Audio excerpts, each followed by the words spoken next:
என்ன காவல்துறை தான் என்ன அனுமதிக்கலன்னு விஜய் சொல்லலை. ஆனால் கோர்ட்டில் என்ன சொன்னாங்க, காவல்துறை சொன்னதால தான் அங்கேருந்து கிளம்பணும்னாங்க. இன்னைக்கு பிரஸ் மீட்டில் ஆதவ் என்ன சொல்றாரு, நாங்கள் 2ஆம் கட்ட நிர்வாகிகள் அங்கேயே தான் வெயிட் பண்ணோம், பட் காவல்துறை எங்களை விடலைன்றாங்க. இதை ஏன் முன்னாடி சொல்லலை? அதுவும் நாங்கள் அருண்ராஜ், நிர்மல்குமார் எல்லாருமே இருந்தோம். ஆனால் அப்போ இதைத்தானே அவங்க ஃபர்ஸ்ட் சொல்லியிருக்கணும். அப்போ அங்கேயே வெயிட் பண்ணி பிரஸ் அங்கேயே வர வச்சு ஒரு பிரஸ் மீட் கொடுத்துருக்கலாமே. இங்கே தான் எல்லாரும் வெயிட் பண்ணுறோம். விஜய் அவர்கள் 13ஆம் தேதி பர்மிஷன் கேட்டாங்க, தரல. 17ஆம் தேதி பர்மிஷன் கேட்டாங்க, அதுவும் முழுப்பட இன்னும் தந்து முடிக்கல. எந்த ஒரு மண்டபமுமே லோக்கலில் இருக்க கரூரில் இருக்க மண்டபங்கள் மக்களை சந்திக்க பர்மிஷன் தர்றதில்லை, விஜய் அவர்களுக்கு வழங்குறதில்லை அப்படின்ற ஒரு குற்றச்சாட்டு எழுந்திருக்கு. இவங்க பெர்மிஷன் கேட்கலையே, இவங்க பாதுகாப்பில் கேட்டுட்டு இருக்காங்க. அந்த பர்டிகுலர் பிளேஸ் அனுமதி கொடுக்குறாங்களா கொடுக்கலையாங்கிறது வேற டிஸ்கஷன். முதல்ல இவங்க அங்கே போகிறதுக்கு விஜய் பெர்மிஷனை கேட்குறாரு, அவர் பாதுகாப்பு கேட்குறாரு பெர்மிஷனுங்கிற பேரில். அச்சத்தின் விளைவாக இவங்க எல்லாமே பேசி வீடியோக்கெல்லாம் பேசி அவங்கள எல்லாமே கூல் பண்ணி ஓகே நம்ம எல்லா விஷயங்களையும் செய்யறோம். இன்னைக்கு ஆதோ சொல்றாரு, எல்லாரையும் தத்தெடுக்கிறேன்னு விஜய் சொல்லியிருக்காரு. வாழ்நாள் முழுக்க அவங்களோட பயணிக்க போறோம்னு சொல்லியிருக்காரு. இதெல்லாம் முன்னாடியே சொல்லியிருக்கணும். 3 நாள் வீடியோ போட்டார்ல, அன்னைக்கு இதெல்லாம் பேசியிருந்தா இவ்வளோ விஜய்க்கு எகென்ஸ்டா இவ்வளோ நம்ம பேசிக்க வேண்டிய அவசியமே வந்திருக்காரு.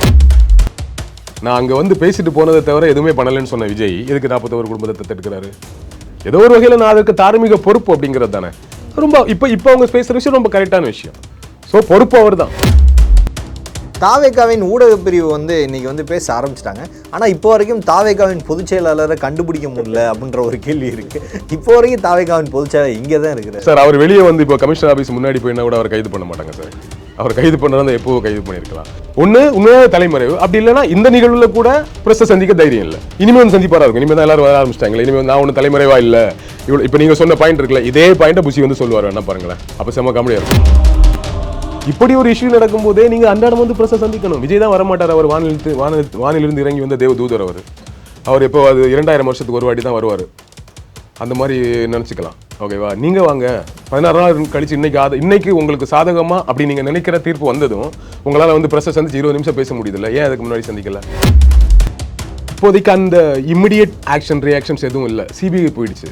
அவங்களே என்ன சொல்லியிருக்காங்க, மாதத்துக்கு ஒரு வாட்டி ரிப்போர்ட் வரணுன்றாங்க. மாதத்துக்கு ஒரு வாட்டி தான் ரிப்போர்ட்னா இந்த வழக்கு எப்போ முடியும் நீங்கள் யோசிச்சு பாருங்க. பிரைம் 9 தமிழ் நேயர்கள் அனைவருக்கும் வணக்கம். இன்றைய நமது நேர்காணலில் நம்முடன் இணைந்திருப்பவர் ஊடகவியலாளர் திரு விஷன் அவர்கள். வணக்கம். வணக்கம். இன்னைக்கு நிலைமையில் தமிழக வெற்றி கழகத்தினர் இன்னைக்கு தான் முதல் முறை எல்லாருமே ஊடகத்தை சந்திக்க ஆரம்பிச்சிருக்காங்க. ஆஃப்டர் 15 டேஸ்க்கு அப்புறம் ஊடகத்தை சந்திக்க ஆரம்பிச்சிருக்காங்க. இதற்கும் என்ன காரணம் அப்படின்னு கேட்டால் 16ஆவது நாள் காரியம் முடிச்சுட்டு வர்றோம் அப்படின்னு சொன்னாங்க. ஆனால் சுப்ரீம் கோர்ட் ஜட்ஜ்மெண்ட்டுக்கு அப்புறம் வெளியே ஊடகத்தை சந்திக்க ஆரம்பிச்சிருக்காங்க. சுப்ரீம் கோர்ட் ஜட்ஜ்மெண்ட் அவ்வளோ ஆதரவாக இருக்கா தாவேகாவுக்குன்ற இங்கே ஒரு கேள்விக்குறி இருக்குது. சுப்ரீம் கோர்ட் ஜட்ஜ்மெண்ட்டும் தாவேகாவும் எந்த அளவுக்கு தொடர்புடையதாக நீங்கள் பார்க்குறீங்க? அதாவது இது தாவேகாவுக்கு ஆதரவான தீர்ப்பு இல்லை. வழக்கை விசாரிக்க சொல்லியிருக்காங்க. வழக்கோட அந்த விசாரணையில தீர்ப்பு வந்தால் தான் யாருக்கு ஆதரவு யாருக்கு எதிர்ப்புன்னு நமக்கு புரிய வரும். இது இவங்களுக்கு இப்போதைக்கு ஒரு ரிலீஃப் கிடச்சிருக்கு. ஏன்னா இங்கே இமிடியேட்டாக அருணா ஜெகதீசன் அவர்கள் தலைமையில் ஒரு குழு அமைச்சாங்க. இங்கே ஒரு ஸ்பெஷல் இன்வெஸ்டிகேஷன் டீம் போட்டாங்க. வேகமாக நடவடிக்கைகள் நடந்துட்டு இருக்கும்போது அது எப்போ வேணால் நமக்கு எதிராக திரும்புவோங்கிற ஒரு அச்சம் இருந்தது உண்மை. அது அவங்க ஒத்துக்கலைனாலும் அது உண்மை. பட் இப்போதைக்கு அந்த இமிடியட் ரியாக்ஷன்ஸ் எதுவும் இல்லை. சிபிஐ போயிடுச்சு. அவங்களே என்ன சொல்லியிருக்காங்க, மாதத்துக்கு ஒரு வாட்டி ரிப்போர்ட் வரணுன்றாங்க. மாதத்துக்கு ஒரு வாட்டி தான் ரிப்போர்ட்னா இந்த வழக்கு எப்போ முடியும் நீங்கள் யோசிச்சு பாருங்கள். ஸோ எனக்கு தெரிஞ்சு கொஞ்ச காலத்திற்கு அவங்களுக்கு இந்த பிரச்சனையில் அவங்க மேலே பழி இல்லை. தீர்ப்பு வந்தால் தானே பழி. தீர்ப்பு வந்தால் தானே நான் தான் தப்பு பண்ணேன்னு வரும். தீர்ப்பு வர்ற வரைக்கும் யார் மேலேயும் குற்றச்சாட்டு இப்போதைக்கு இல்லை. ஓகேவா? ஸோ அதனால் அவங்களுக்கு இப்போ ஒரு ரிலீஃப் கிடச்சிருக்கு. இந்த ரிலீஃபை பயன்படுத்தி ஓகே இனிமேல் நம்ம ஊடகங்களை சந்திக்கலாம், இதுக்காக தான் வெயிட் பண்ணிட்டு இருந்தாங்க. ஸோ அவங்க நினச்ச மாதிரி அவங்களுக்கு சாதகமாக சிபிஐக்கு மாற்றிருக்காங்க. தீர்ப்பு வரல, சிபிஐக்கு மாற்றிருக்காங்க. ஸோ இந்த கால இடைவெளி ஒரு பெரிய நீண்ட காலம் அவங்களுக்கு கிடைக்குது. அது இனிமேல் அவங்க பிரச்சாரம் போவதற்கும் மீடியாவை சந்திப்பதற்கும் எலெக்ஷனை எதிர்கொள்கிறதுக்குமே போதுமான கால இடைவெளி. ஸோ அதனால் கொஞ்சம் டென்ஷன் ஃப்ரீ. இனிமேல் இறங்கி வேலை செய்யலாம். அந்த சாதகம்ன்றதுல தான் கேள்வி. சிபிஐ மாற்றினது அவங்களுக்கு பெரும் சாதகம் ஆயிடுச்சு அப்படின்றது. ஏன் அப்படின்னா இனிமேல் உண்மை வெளியே வரும், யாருன்றதை காட்டுவோம் அப்படின்றது.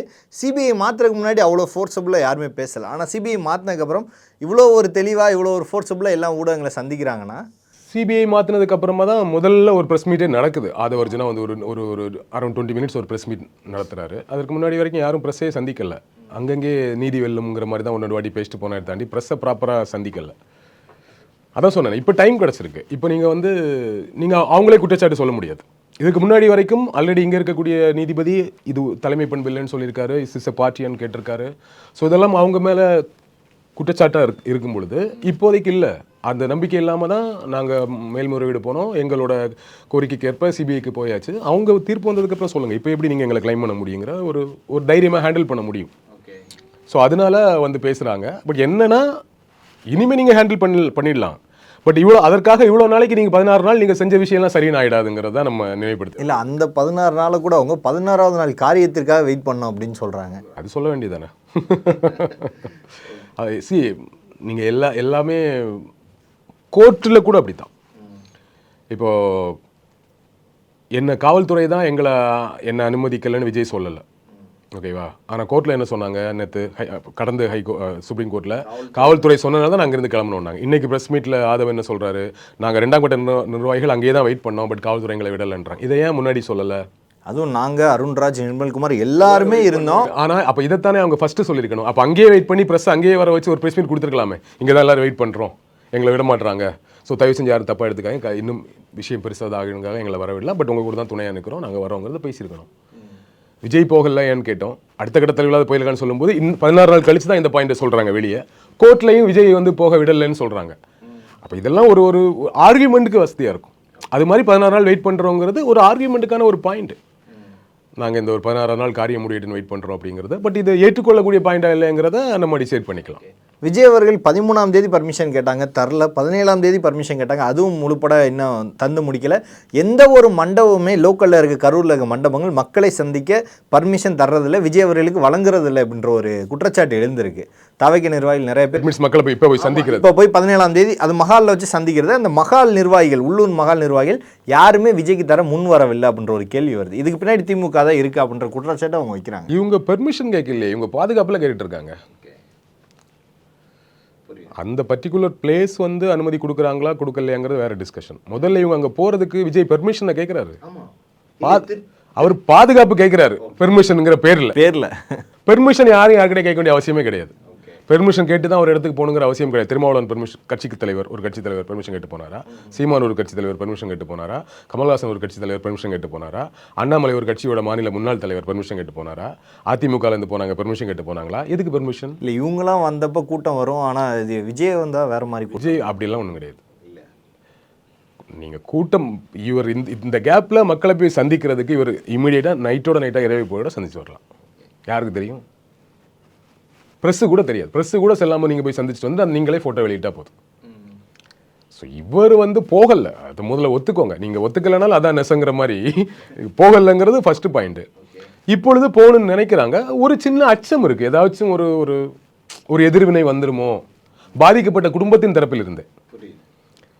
அங்கே இருக்க பொதுமக்களை விட்டுருங்க, நீங்கள் பாதிக்கப்பட்ட குடும்பத்தின் தரப்பில் இருந்தே. ஏன்னா 41 குடும்பம், எல்லா குடும்பத்திலும் எல்லாருமே விஜய் தூய்மையானவர் நினச்சிட்டு இருப்பாங்கன்னு முடியுமா? எல்லா குடும்பத்தை விஜய் ஏற்றுக்கணும் அவசியம் கிடையாது போது எங்கிருந்தாலும் ஒருத்தர் எதிர்வினை ஆற்றினா கூட இது முழுக்க அதுதான் அங்கே பாதிக்கப்பட்ட மக்களோட மனநிலைன்னு மாறிடும். கரெக்டா? ஸோ அதனால அந்த ஒரு அச்சம் இருக்குது. ஸோ அந்த அச்சத்தின் விளைவாக இவங்க எல்லாமே பேசி, வீடியோக்கெல்லாம் பேசி அவங்கள எல்லாமே கூல் பண்ணி, ஓகே நம்ம எல்லா விஷயங்களையும் செய்கிறோம். இன்னைக்கு அதை சொல்கிறார், எல்லாரையும் தத்தெடுக்கிறேன்னு விஜய் சொல்லியிருக்காரு. வாழ்நாள் முழுக்க அவங்களோட பயணிக்க போகிறோன்னு சொல்லியிருக்காரு. இதெல்லாம் முன்னாடியே சொல்லியிருக்கணும். 3 நாள் வீடியோ போட்டார்ல, அன்னைக்கு இதெல்லாம் பேசியிருந்தா இவ்வளோ விஜய்க்கு எகென்ஸ்டாக இவ்வளோ நம்ம பேசிக்க வேண்டிய அவசியமே வந்திருக்காது. கரெக்டாக? ஸோ இன்னைக்கு சொல்கிறாங்க. ஸோ இப்போதைக்கு அவருக்கு தேவை எந்த எதிர்வினை நிகழ்த்தக்கூடாது, எனக்கு ஒரு பாதுகாப்பு கொடுங்க, அவ்வளோதான். தான் தொண்டன் இறந்த அவங்க குடும்பத்தை சந்திக்க போகிறதுக்கு தான் கட்சி நிர்வாகிகளோடு போகிறாரு, அதுக்கு எதுக்கு பாதுகாப்பு தேவைப்படுது? ஏன்னா இந்த மாதிரி எதிர்வினை வரணுங்கிறதுக்காக தான். ஸோ மற்றபடி கூட்டம் வந்துருங்கிறதெல்லாம் இல்லை. கூட்டம் வரும், யார் வந்தாலும் கூட்டம் வரும், ஓகேவா? ஸோ இப்படியான ஒரு நிகழ்வுக்கு அப்படியே பெருங்கூட்டம் 5 லட்சம் பேர்லாம் வந்துட போகிறதில்ல. ஒரு மினிமமாக க்ரௌடு வரும், அதை போலீஸ் ஹேண்டில் பண்ணிவிடுவாங்க. ஆல்ரெடி இன்னொரு இஷ்யூ நடந்ததுனால இனிமேல் ரொம்ப தீவிரமாக ஹேண்டில் பண்ணிவிடுவாங்க, ஓகேவா? ஸோ அதெல்லாம் ப்ராப்ளம் கிடையாது. இவருக்கு ஒரு பாதுகாப்பு தேவைப்படுது, அதான் அந்த லெட்டர் வெளியாச்சே. ஸோ அதிலே தெரிஞ்சுது நமக்கு எந்த அளவுக்கு இவர் எக்ஸ்ட்ரீமாக பாதுகாப்பு கேட்டிருக்காரு. அதுவும் அதையும் தாண்டி வந்தாங்கன்னா நோ டாலரன்ஸ், நீங்கள் என்ன வேணால் பண்ணிக்கலாங்கிற மாதிரியான ஒரு அனுமதி கடிதம் எல்லாம் கொடுக்கறது வந்து முறையானது கிடையாது. பட் நடந்துடும். இப்போ இந்த தீர்ப்புக்கு பிறகு சில விஷயங்கள்லாம் சாதகமாக நடக்கும். அதெல்லாம் ஒன்றும் இல்லை சார். இப்போ அங்கே இருக்கக்கூடிய எல்லா மண்டபங்களும் எல்லா இடமுமே திமுக ஆதரவானவர்களாக இருப்பாங்களா என்ன? அந்த ஊரில் அதிமுக இல்லை, அவங்க வைக்கிற குற்றச்சாட்டு தான் அவங்க சொல்லுவாங்க. அந்த ஊரில் அதிமுகங்களே கிடையாதா, அல்லது பிஜேபிக்காரங்களே கிடையாதா, இல்லை தாவைக்கானவர் தான் கிடையாதா? அப்போ நீங்கள் சொல்ல கணக்கு பார்த்தா தமிழ்நாடு மொத்தமே பிஜேபி தான் இருக்கும் போல, கரூர் மொத்தமே திமுக காரங்க தான் போல இருக்க. அப்போ எப்படி கரூரில் ஓட்டு வாங்குவீங்க? ஸோ அதெல்லாம் ரெண்டாவது. முதல்ல எதற்கு அதுக்கு ஒரு மண்டபம்? என்ன நியாயமாக என்ன பண்ணணும்? நேருக்கு நேராக ஒவ்வொரு வீடு வீடாக போய் தானே சந்திக்கணும். அதானே நியாயம். ஏன் சந்திக்க மாட்டாரு? ஏன் மொத்தமாக ஒரே இடத்துல வந்துட்டா போலீஸ் பாதுகாப்போட எல்லாரும் ஒரே இடத்துல வந்தால் எந்த அசம்பாவிதமும் நடக்காது, யாரும் எதுவும் பேச மாட்டாங்க, எல்லாமே ஆஃப் பண்ணிடலாம், எல்லாமே இவங்க கண்ட்ரோலில் இருப்பாங்க. குறைந்தபட்ச நிர்வாகிகள் மட்டும் இருப்பாங்க, தொண்டர்களுக்கு பெருசாக அனுமதி இல்லை, ப்ரெஸ்ஸுக்கும் அனுமதி இல்லை. இப்போ ப்ரெஸ்ஸுக்கு அனுமதி வந்தால் டப்புன்னு நம்ம ஒரு பைக்கை போட்டு உண்மையாகவே நீங்கள் இந்த விஷயத்தை விஜய் பேசுகிறதெல்லாம் ஏற்றுக்கிறீங்களா, உங்களுக்கு எந்த கோவம் இல்லைன்னு நம்ம கேட்டு அதில் ஒரு அப்பா இல்லை ஒரு தம்பி இல்லைங்க என்ன பண்ணுறது கோவமாக தான் இருக்கும், சரி வழியில் கூப்பிட்டுருக்காங்க வந்திருக்கோன்னு சொல்லிட்டா அதுதான் ப்ரெஸ் அனுமதி இல்லை. ஸோ எந்த சேதாரமும் தனக்கு இந்த விஷயத்தில் நடந்துடக்கூடாது, இந்த மக்கள் மொத்தமே எனக்கு ஆதரவாக தான் இருக்கிறாங்க அப்படிங்கிற ஒரு இமேஜை கிரியேட் பண்ணணும். அதற்கு சில பாதுகாப்பு நெறிமுறைகள் தேவைப்படுது, அதுக்கு தான் கேட்டிருக்காங்க. இல்லை அந்த வேலைகள் ஆல்ரெடி ஆரம்பிச்சிட்டாங்கன்னு நினைக்கிறேன் சார். ஆரம்பிச்சிட்டாங்க, அந்த வேலையில் ஆல்ரெடி ஆரம்பிச்சிட்டாங்க. வீடியோ காலில் பேசினது அதுதான். எளிய மக்கள் பாதிக்கப்பட்டவங்க, சாதாரண middle class below middle class மக்கள் வந்து தே ஆர் ஹெல்ப்லெஸ். அவங்களுக்கு சரி நடந்து போச்சு, நமக்கு ஏதோ ஒரு வகையில் ஒரு ஆதரவு கிடைக்குது, அது பணமாக இருக்கலாம் இல்லை மாரல் சப்போர்ட்டாக இருக்கலாம். விஜய் எப்படி பார்த்தா சரி, அதுக்கு தான் நீங்கள் பொறுப்பே இல்லையே, அப்புறம் எதுக்கு 41 குடும்பங்களை தத்தெடுக்கிறீங்க? நான் அங்கே வந்து பேசிட்டு போனதை தவிர எதுவுமே பண்ணலைன்னு சொன்ன விஜய் எதுக்கு 41 குடும்பத்தை தத்தெடுக்கிறாரு?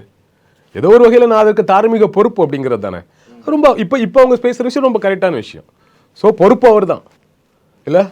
ஸோ அதை வந்து எனிவேஸ் பொறுப்பு அவர் தான், பொறுப்பேற்றுக்கிட்டாரு, நமக்கு நல்ல விஷயம் நடக்கும், ஏதாச்சும் அடுத்தடுத்து உதவிகள் செய்வாங்க அப்படிங்கிறது தான் எளிய மக்களோட மனநிலை. இந்த பணமோ இந்த உதவியோ அவங்களுக்கு எந்த வகையிலையும் போன உயிரை கொண்டு வரலனா கூட ஏதோ ஒரு வகையில் நல்லது நடந்தால் போதும் அப்படிங்கிற மனநிலையில் தான் இருப்பாங்க. நீங்கள் நாளைக்கு இன்னொரு கட்சிக்காரர் போய்ட்டு இப்போ எல்லா கட்சிக்காரர்களும் கொடுக்குறாங்களே, கமல் அவர்கள் 1 லட்ச ரூபாய் கொடுக்குறாரு, திரும்ப அவர்கள் 50,000 ரூபாய் கொடுத்தாரு, வாங்கிப்பாங்க. இல்லை எனக்கு உயிரே போச்சு எனக்கு காசு வேணான்னு சொல்ல முடியாது, ஏதோ ஒரு வகையில் அவங்களுக்கு அது உதவியாக இருக்குங்கிறது தான். So they are helpless. யார் என்ன சொன்னாலும் சரி ஓகே ஃபைன் நல்லா நடந்தால் போதுங்கிறது தான் நம்ம ஊரில் பாவப்பட்டவங்களோட நிலைமையில தானே, அதை கரெக்டாக யூஸ் பண்ணிப்பாங்க. விஜய் அவர்களை பற்றிய செய்தி மட்டும் உடனுக்குடன் எப்படி லைவ் டெலிகாஸ்ட் ஆகுது? இப்போ கொஞ்ச நேரத்துக்கு முன்னாடி பேசினவங்க ஒருத்தவங்க சொன்னாங்க, டிஜிபியோட அலுவலகத்தில் நாங்கள் பர்மிஷன் லெட்டர் கேட்டு கொடுக்குறோம், ஆனால் அது எங்களுக்கு அந்த ரெஸ்பான்ஸ் வர்றதுக்கு முன்னாடி எப்படி மீடியாவுக்கு லீக்? ஆமாம், நீங்கள் இந்த மாதிரி ஒரு பெர்மிஷன் லெட்டர் கேட்டிங்கன்னா வெளியே தான் விடுவாங்க. உலக வரலாற்றிலே எந்த கட்சி தலைவரும் கேட்காத பெர்மிஷன், அப்போ இதை வெளியே விட வேணாமா? நீங்கள் ரொம்ப உங்களை என்ன வெளியே என்ன, அதாவது நீங்கள் அனுமதி கேட்கறதுக்கு முன்னாடி அனுமதி கேட்டிருக்கோன்னு சொல்லிட்டீங்க, அனுமதி கேட்கவே இல்லை. இவர்கள் அனுமதி கேட்டிருக்கோன்னு சொல்லும் போது அனுமதி கேட்கவே இல்லை, அனுமதியை ரொம்ப லேட்டாக கேட்குறீங்க. ஆனால் அது அனுமதி இல்லை, இவ்வளோ பாதுகாப்பாக கேட்டுருங்க அப்படின்னு சொல்லும்போது அதை வெளியே விடுவாங்க. லாஜிக்கலி தப்பு, ஓகேவா, சட்டப்படி. ஆனால் எத்திக்கலி இட்ஸ் ரைட். இப்படி ஒரு தலைவனை பாருங்க அப்படின்னு எத்திக்கலி இட்ஸ் ரைட்டு தான். எத்திக்கலாக யோசிக்கும் போது என்னங்க இது, எவ்வளோ பெரிய விஷயங்கள் இங்கே நடந்திருக்கு, எவ்வளோ பாதுகாப்புகள் கொடுத்துருக்கோம், எவ்வளோ அனுமதி கடிதங்கள் வந்திருக்கு, பாதுகாப்பு கடிதங்கள் வந்து இது என்ன இவ்வளோ புதுசாக இருக்குது, அப்போ இதை வெளியிட வேண்டியது தானே? வெளியிட தான் செய்வாங்க. எத்திக்கலி இட்ஸ் ரைட்டுன்னு தான் நம்ம சொல்லணும். அதில் உண்மையாக அப்படி ஒரு கடிதம் வெளியே வந்ததுனால தானே இவர் இவ்வளோ விஷயத்த சொல்கிறாரு. இது கடிதம் வெளியே வரலன்னா அதற்கு அவங்க கேட்குற மாதிரி அவங்க கேட்குற மாதிரி விஷயத்தெல்லாம் பண்ணி கொடுத்தது என்னங்க இது, என்ன பிரசிடெண்டாக வந்தார் இவ்வளோ பெரிய பாதுகாப்பு கொடுக்குறாங்கிற மாதிரி ஒரு கேள்வி வரும்ல இல்லையா? அப்போ அதுக்காக தான் எல்லாம் சேர்த்து தான். ஒன்று இப்படி ஒரு கடிதம் வராது, இன்னொன்று உச்சபட்ச அனுமதி எல்லாம் எல்லா இவ்வளோ சிஸ்டம் சேர்ந்து ஒருத்தருக்கு செய்யும்போது இது என்னங்க ஸ்பெஷல் ட்ரீட்மெண்ட்டாக இருக்குது, அவர் ஒரு கட்சி தலைவர் தான், இது என்ன நீங்களே அவர் அப்படி தான் ட்ரீட் பண்ணுறீங்க அப்படிங்கிற மாதிரி ஒரு கேள்வி அவங்களுக்கு எதிராக வராதா? எல்லாம் சேர்த்து தான் வெளியிடுறது. கோர்ட்டில் இப்போ சுப்ரீம் கோர்ட்டாக இருக்கட்டும், ஹை கோர்ட்டாக இருக்கட்டும், இங்கே எந்த கோர்ட்டுக்கு போனாலும் முதல்ல அவங்க வைக்கக்கூடிய தப்பே காவல்துறை பக்கம்தான். தொடர்ந்து காவல்துறையை வந்து ஏன் அவங்க வந்து இழுத்து விட்டே இருக்கிறாங்க? ஒவ்வொரு பிரச்சனையிலுமே காவல்துறையை தான் குற்றம் சாட்டுறாங்க. உண்மையிலே காவல்துறைக்கு இதில் நிறைய உடன்பாடுகள் இருக்குது, அது நடந்த தப்புகள் எல்லாம். சார் இது மாதிரி ஒரு நிகழ்வு நடக்குதுன்னா இதில் அசம்பாவிதம் நடக்காமல் இருந்தால் கூட அந்த நிகழ்வுக்கு 2 பேர் தான் பொறுப்பு. ஒன்று அந்த நிகழ்ச்சி ஏற்பாட்டாளர், இன்னொன்று காவல்துறையினர். இவங்க 2 பேரும் தான் பொறுப்பு. இது பேஸ். ஆனால் இப்போ நாங்களே எத்தனையோ நிகழ்ச்சிகள் நடத்திருக்கோம், 10,000 பேர் 15,000 பேர் கிரௌடை கூட்டு பெரிய விருது விழாக்கள் நடத்திருக்கோம். அந்த நிறுவனங்கள்லாம் நான் வேலை செஞ்சுருக்கிறேன். காவல்துறையோட உரிய அனுமதி பெறணும், இவ்வளோ காவலர்கள் வருவாங்க, அஸ்பர் கவர்மெண்ட்ல ஒவ்வொரு காவலருக்குன்னு இவ்வளோ தொகைன்னு நம்ம ஒரு பெரிய அமௌண்ட் கவர்மெண்ட் கட்டிட்டு தான் அந்த விழா நடத்தும். அந்த காவலர்கள் வந்து அவங்க ஒரு பேசிக் சப்போர்ட் தான் அவங்களோட இருக்கும். அந்த என்ட்ரன்ஸை கொஞ்சம் எதுவும் நெருக்கடி இல்லாமல் பார்த்துக்கிறது தான் இருக்கும். ஆனால் அந்த ஒட்டுமொத்த க்ரௌடுக்கு நாங்கள் தான் பொறுப்பு. விழா நடத்துறது நாங்கள். அவங்களுக்கு உணவு கரெக்டாக கிடைக்குதா, தண்ணி கரெக்டாக கொடுக்குறோமா, அவங்க இருக்கிற இடம் வசதியாக இருக்கா, ஏசி ஒர்க் ஆகுதா, இது எல்லாத்தையுமே நாங்கள் தான் பார்த்தோம். இதெல்லாம் வந்து போலீஸ் பார்த்துக்காது. போலீஸ் அங்கே எதுவும் அசம்பாவிதம் நடக்காமல் பார்த்துக்கிற வேலை மட்டும்தான் போலீஸ், ஓகேவா? ஸோ ஒரு மினிமம் ப்ராக்டிக்கலி ஸ்பீக்கிங் ஒரு மினிமம் பொறுப்பு தான் அவங்க எடுத்துக்க முடியும். மேக்ஸிமம் பொறுப்பு உங்ககிட்ட தான் இருக்குது. இதுதான் நியாயம், இதுதான் கரெக்டு. ஆனால் இவர்கள் மேக்ஸிமம் பொறுப்பை தட்டி கழிச்சிட்டாங்க. அது காரணம் என்ன தெரியுமா? நம்ம ரொம்ப சிம்பிளாக சொல்லிடுறோம், இவங்கெல்லாம் கட்சியில் காசு கொடுத்து கூப்பிட்டு வராங்க, மாவட்ட செயலாளர்கள்லாம் பொறுப்பாளர்கள்லாம். ஆனால் அதில் ஒரு விஷயம் என்ன தெரியுமா நடக்குது, காசு கொடுத்து கூட்டு வரும்போது அவங்க ப்ராப்பராக எத்தனை crowd தேவை, 100 பேர் ஒரு ஆளுக்குன்னா 100 பேர் தான் கூட்டு வரும், 150 பேரை கூட்டு வர மாட்டான். ஏன்னா அந்த 100 பேருக்கு அவங்க காசு கொடுக்கணும், 100 பேருக்கு அவங்க சாப்பாடு போடணும், தண்ணி கொடுக்கணும், அவங்களுக்கு இவங்க தான் பொறுப்பு.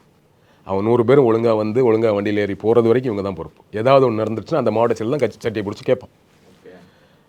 அதனால தான் இவ்வளோ பெரிய க்ரௌடு வந்தாலும் திமுக அதிமுக வராத க்ரௌடாங்க, இவ்வளோ பெரிய க்ரௌடு வந்து அந்த க்ரௌடு ப்ராப்பராக வந்து உட்காந்துட்டு ப்ராப்பராக கலைஞ்சு போகிறாங்களே. ஏன்னா இதுதான் என்ன, நீங்கள் காசு கொடுக்குறேன்னு சொல்கிறீங்க, காசு கொடுக்குறதுனால கூட அசம்பாவிதம் நடக்காமல் இருக்குன்னு சொல்கிறேன் நான், இல்லையா?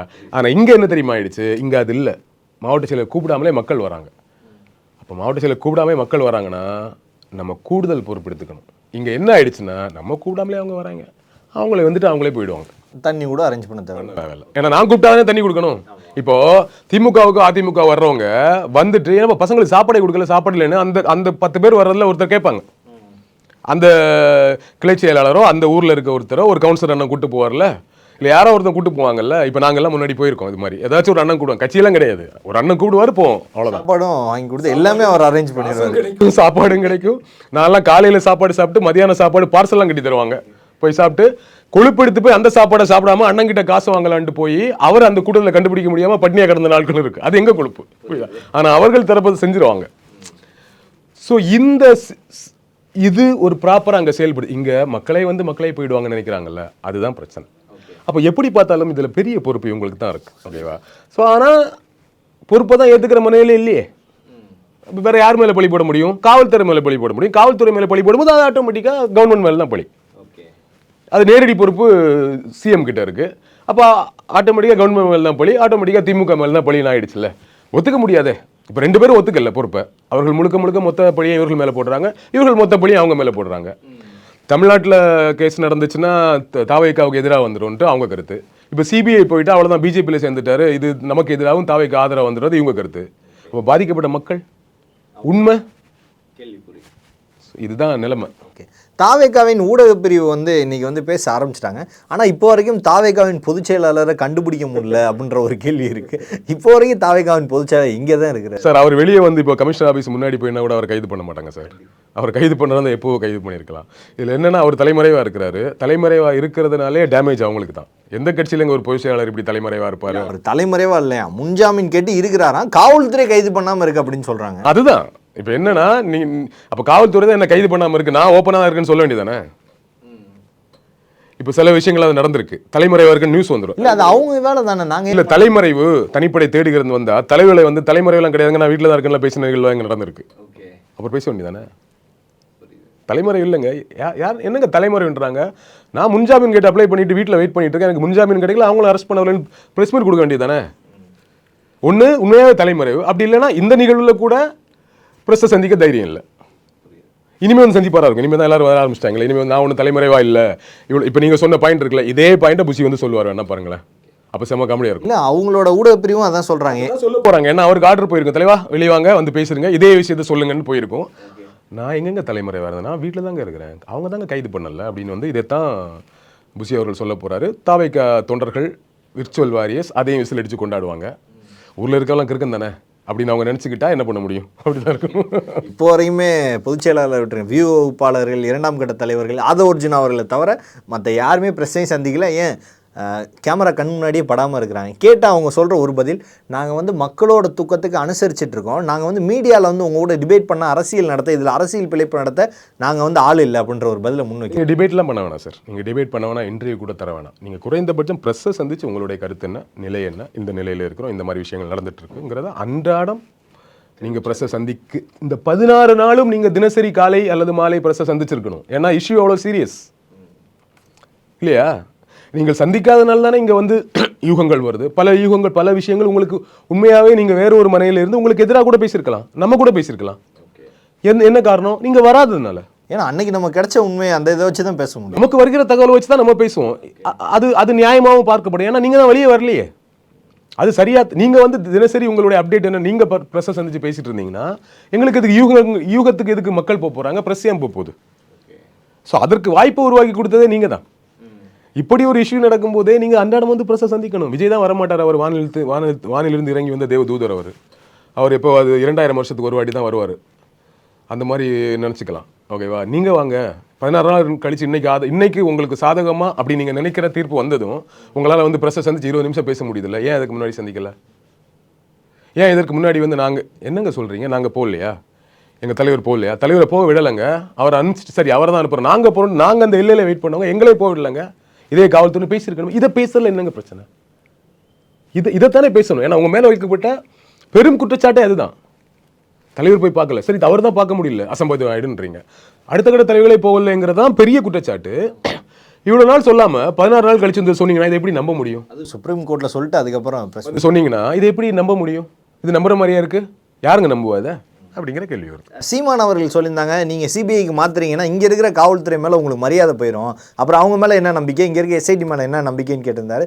ஏற்றுக்கொள்ளக்கூடியதாக இருக்கா இல்லை தாவேக தரப்புவாதம் தான் சரியாக இருக்கா? நீங்கள் விஜய் அவர்களே ஏற்கனவே நடந்த ஒரு நிகழ்ச்சியில் நம்ம அந்த காவல்துறை லாக்அப் டெத்துக்கு அவர் என்ன சொன்னார்? சிபிஐக்கு கொடுக்கணும்னு இங்கே சிபிஐக்கு வழக்க மாற்றுன்னு சொல்லும் பொழுது, ஏன் சிபிஐ மாற்றுறீங்க? உங்கள் ஆட்கள் அங்கே இருக்காங்கன்னா சிபிஐ யார்? பாஜகவோட ஏஜென்ட்ஸ் தானே.